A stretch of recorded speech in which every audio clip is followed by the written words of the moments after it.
Hey there. Welcome to the Pine Island Experience podcast. I'm Joanna Anderson with my husband, Trygve. Each of our episodes will be conversations with fellow Pine Islanders. The goal of our podcast is to share with you our experiences, what we have found to be fun, and what makes the Pine Island experience so unique.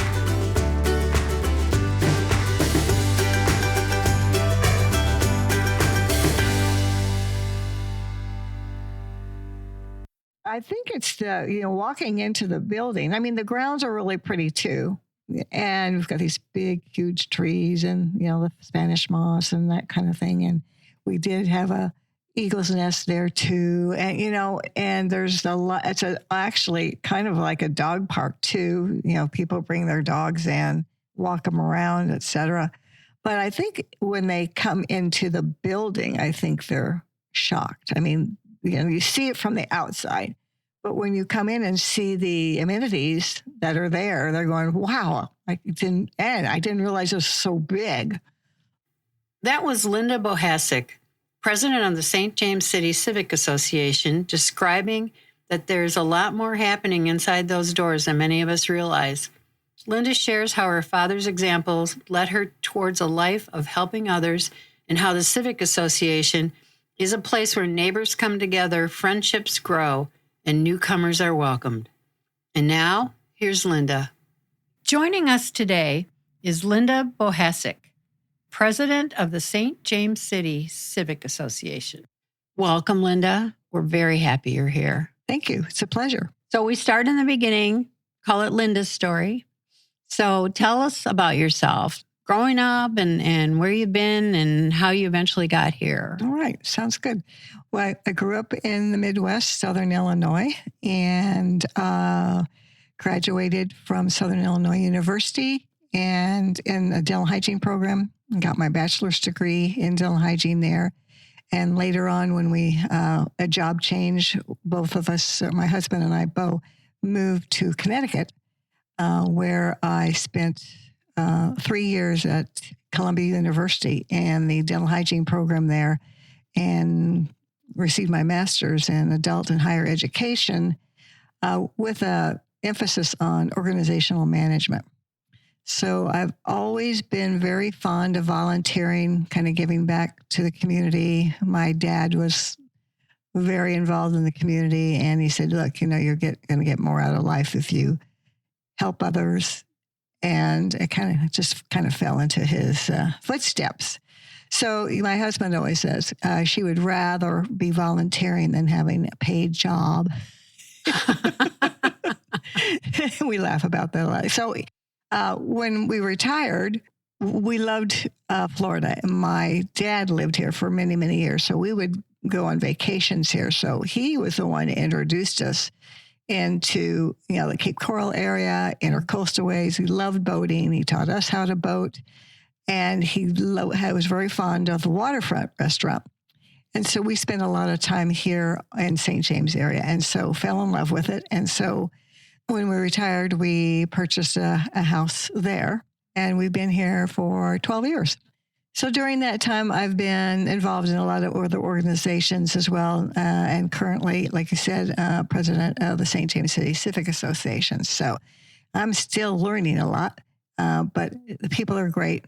I think it's a great, almost a hidden treasure. I don't think a lot of people know exactly what we do and that kind of thing. So I'm happy to share. Yeah, we were talking about that. We know about it because we've gone to events there. Mm-hmm.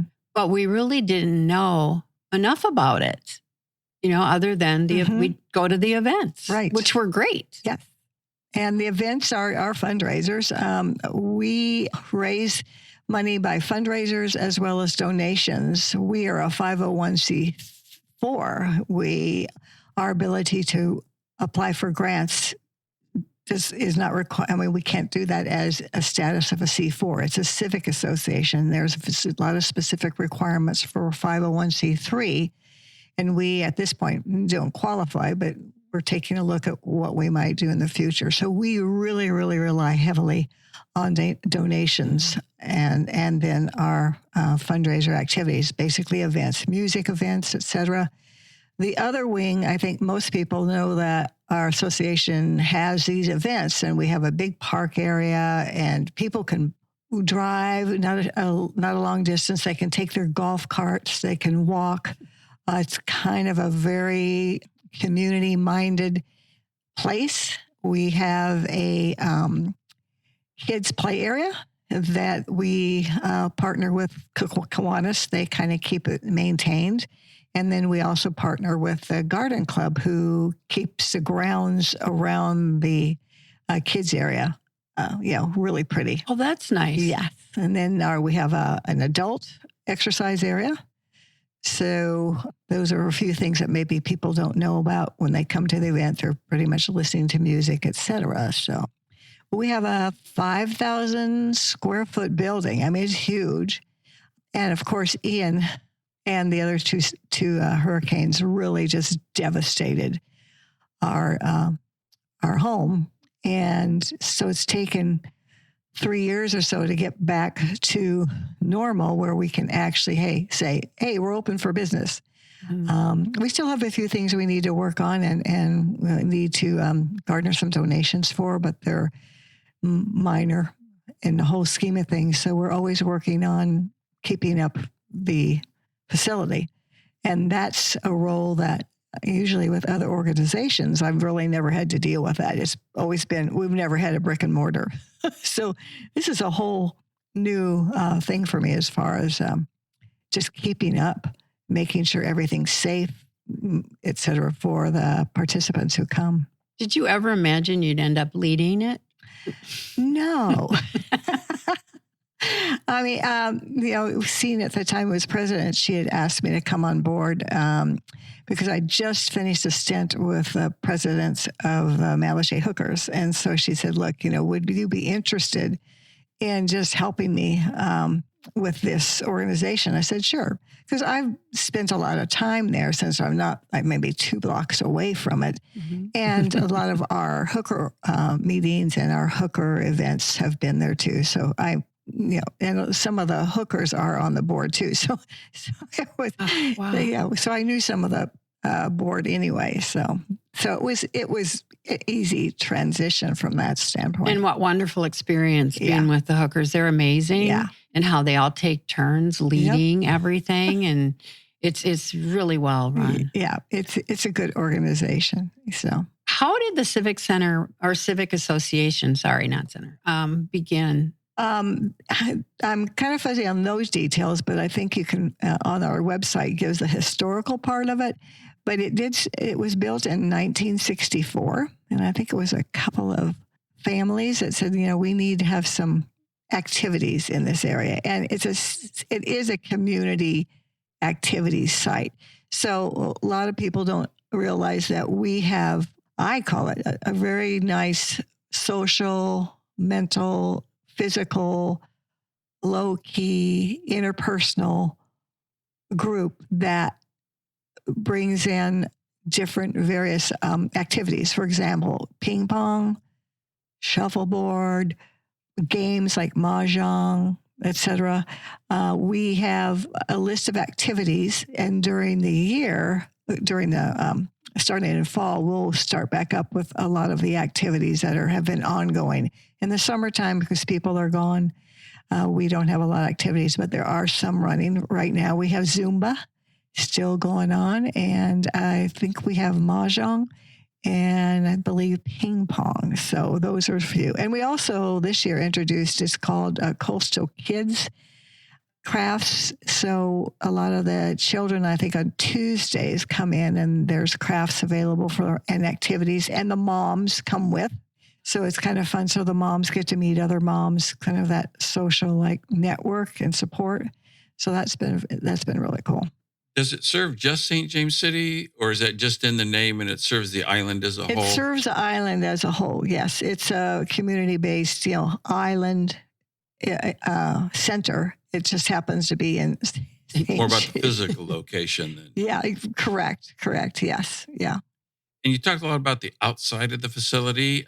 What about the inside? Is there anything people should know about the inside? Inside, we have, like I say, we have over 5,000 square foot building, and most of it is a large open space where we can bring in chairs, et cetera, for concerts. We do what they call open mic. People come in and sing, and we can hold about 288 people in that facility.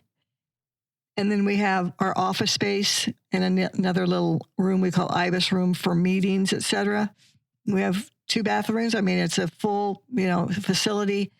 We have a full kitchen. I mean, industrial kind of kitchen where people can come in and either make their own food or they can cater it, et cetera. And then on the outside, Saturdays during the year, starting November through April, we have a garage sale.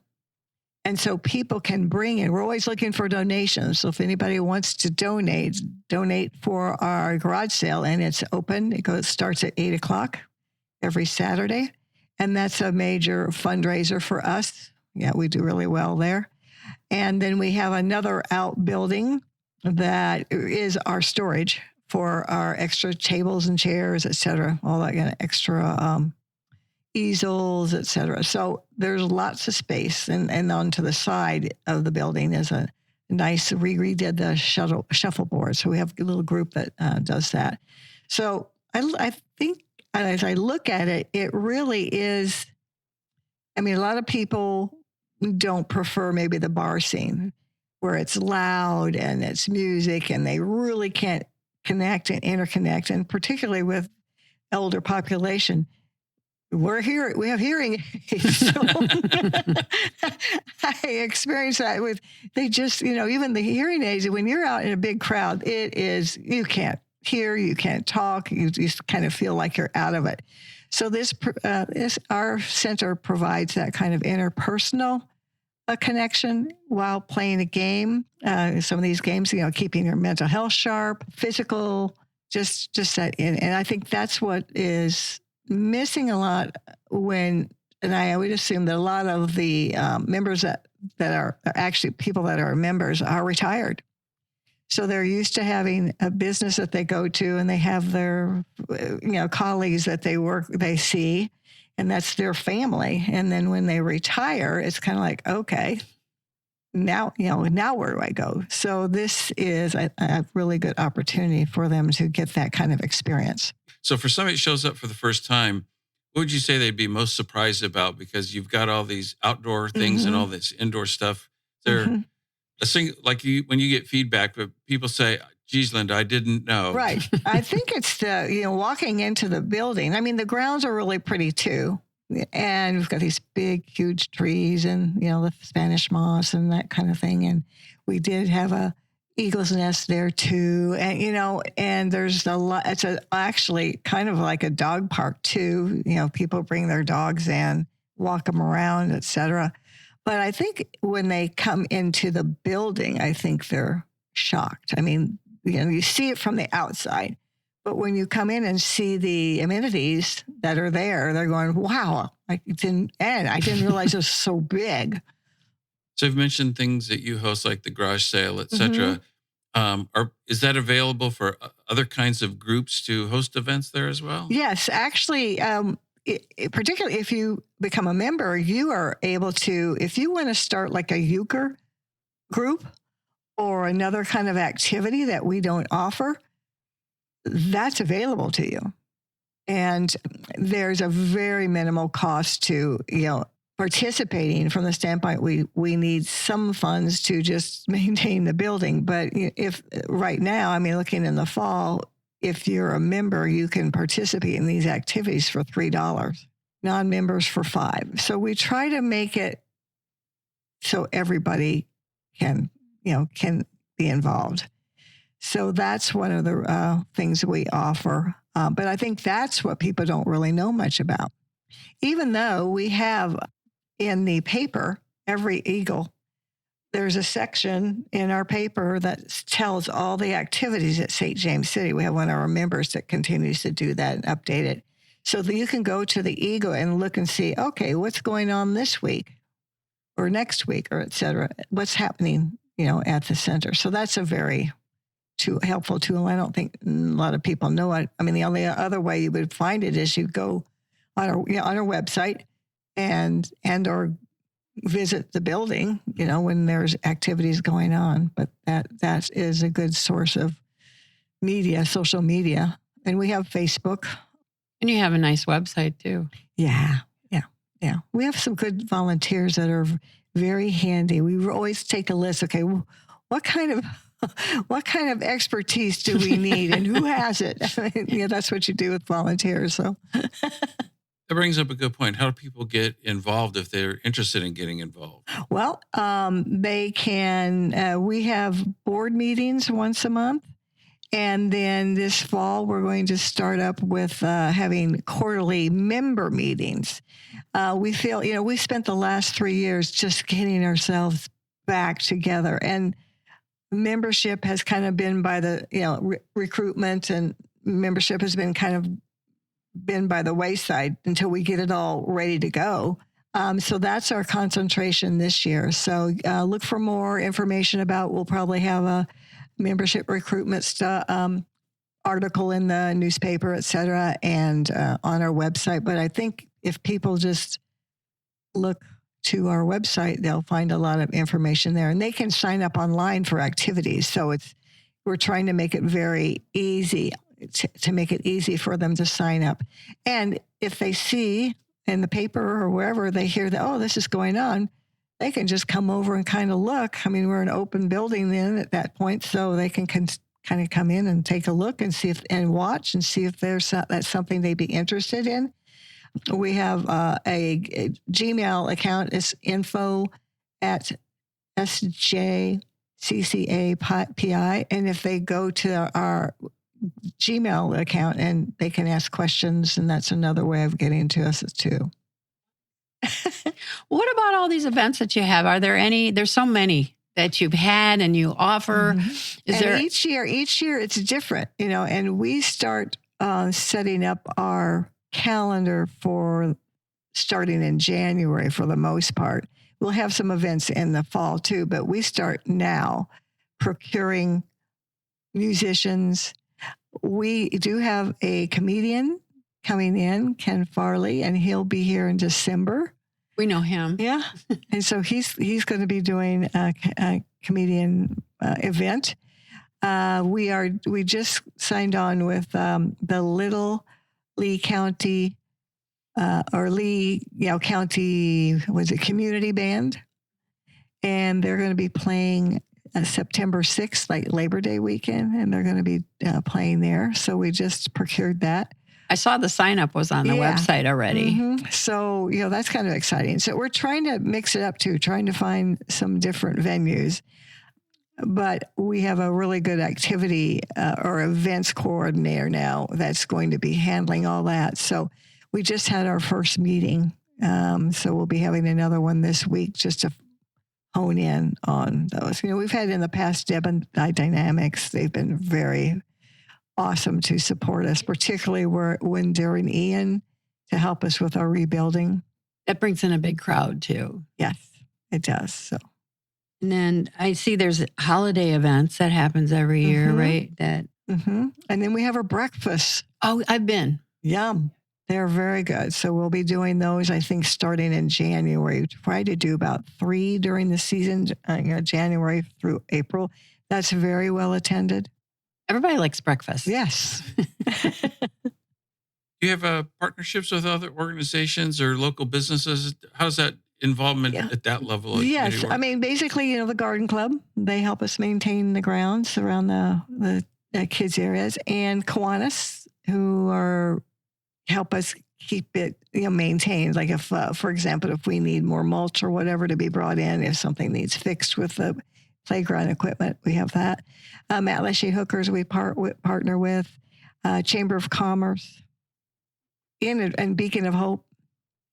We partner with them. I mean, it's interesting. I've never lived in a place where it's so community minded, and that organizations help and work with each other. And if there's somebody's in trouble or needs assistance, man, you've got a benefit ready to help them. This is a different experience, but it's very, very cool.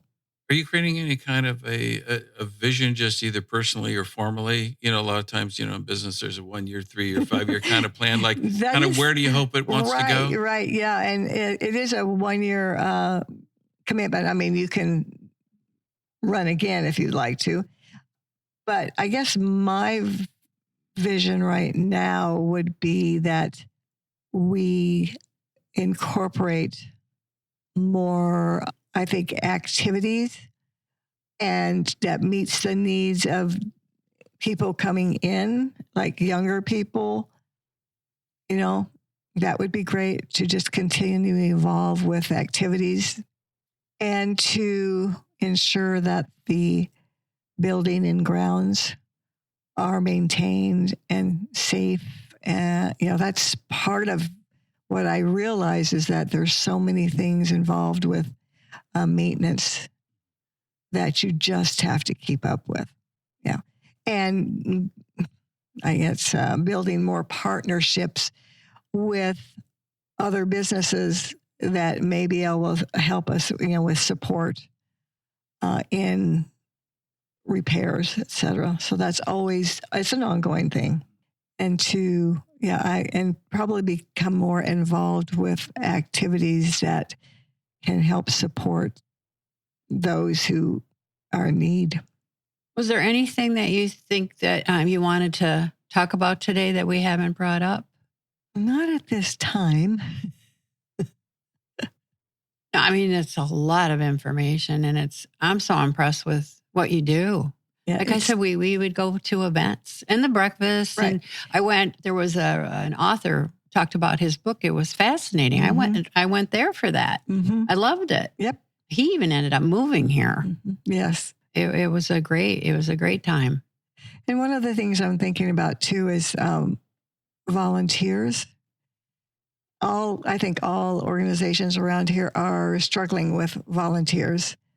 And a lot of the volunteers are aging out, and they can't do the things that they want to do. So looking for ways to bring in the next generations to keep this alive and moving too, that would be great as well. I have a funny question. If someone was driving past the Civic Association 100 times but never stopped in, what would you say to them? I'd say, hey, maybe we should do some signage like, hey, we're open. Give us a buzz. Come on in. We can show you around. Yeah, great idea. It looks kind of daunting because you don't know, well, are they open or are they not? And possibly signage would be something, and just say, hey, if you're interested, give us a call, So find out what we do. Oh, that's great. Because once you get in there, oh, wow. Yeah, I think people are really astonished when they come in. They go, I did not even know what was in this building. Because from a distance, you look at it, it's an aged building. It's not brand new. And it's just kind of funky. And there aren't any murals on it yet. No, there is one mural on the, and I think Kelly Simpson did it, on the right side of the storage shed. Okay. There is. But that would be something to consider too, doing some murals. We just had it all repainted, That'd be perfect. That's prime. Absolutely. And everybody's going crazy putting murals. Oh my gosh, yes. And look at the poles on the island. Yeah, Yep. That'd be great. Yep. Maybe you could find some volunteers to do that. We have a ton of artists. I know. My daughter and my granddaughter and I did a pole together, and that was so much fun. She's a great little artist. So we nice. Did a little pole by froggies. That's nice. Brings color. Yep. Well, thank you. This has been enlightening. We've learned a lot. Well, I appreciate the opportunity to sell our center. Yeah, we're excited. Oh, thank you. Thank you. We hope you enjoyed our Pine Island Experience podcast. If you have any ideas for us, people to interview, or any comments, please feel free to email them to us at pineislandexperience@gmail.com. That's pineislandexperience, all one word, @gmail.com. Don't forget to like us, and you may subscribe to this podcast using all the major catchers like Apple iTunes, Google Podcasts, and Spotify. Thanks again for listening, and remember, island life is a constant vacation. We'll see you on the next podcast.